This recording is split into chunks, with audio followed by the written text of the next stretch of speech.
Master जी, MCD चुनाव आने वाले हैं। सुना है अप्रैल 2022 के अंदर एमसीडी चुनाव हैं। 3 बार से भाजपा की सरकार है एमसीडी के अंदर।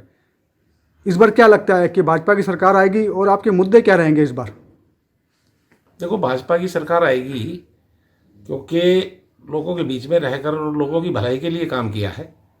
जितना भी कोशिश की गई है एमसीडी की तरफ से, जैसे 50 मीटर तक के फ्लैट जो हैं, जो मकान हैं, उनका हाउस टैक्स माफ़ किया गया है, और सफाई और किस प्रकार से डेंगू के रोकथाम के लिए किस प्रकार से एमसीडी ने कोरोना की रोकथाम में जान जोखिम में डालकर काम किया है। और बीजेपी के लोग, आपने देखा होगा कि कहीं दूसरी पार्टियों के लोग लोगों की मदद करते हुए नज़र नहीं आए होंगे। केवल बीजेपी या संघ के व्यक्ति ही अपनी जान जोखिम में डालकर और काम करते रहे हैं लोगों के बीच में जाकर।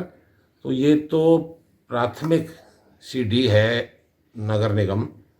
ये नगर निगम में छोटे छोटे मुद्दे होते हैं लोगों के लिए, तो उन पर काम करना लोगों के बीच में जाकर, तो ये भली भांति बीजेपी ने किया है। और अब आने वाले समय में भी दिल्ली में बीजेपी की सरकार आएगी।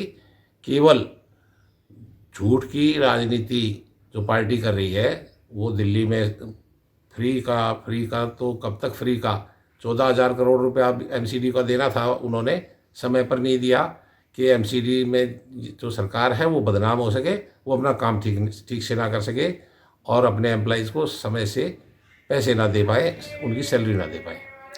अच्छा, मुद्दा केजरीवाल और मोदी, यही मुद्दा चलेगा इस एमसीडी चुनाव में? कोई और मुद्दा लेके आएंगे इस बार? नहीं, केजरीवाल और मोदी तो नहीं, वो तो केजरीवाल तो चला ही रहे हैं मुद्दा कि अब की बार एमसीडी में केजरीवाल।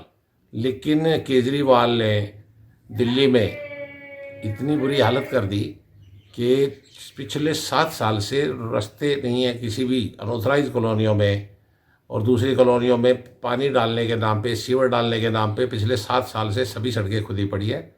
इन्होंने रखा था मुद्दा कि भाई हम इतने स्कूल खोलेंगे, लेकिन जो एग्जिस्टिंग स्कूल हैं उसमें इन्होंने कमरे बना दिए, बढ़ा दिए, लेकिन जो बच्चों के लिए मैदान चाहिए वो मैदान है नहीं।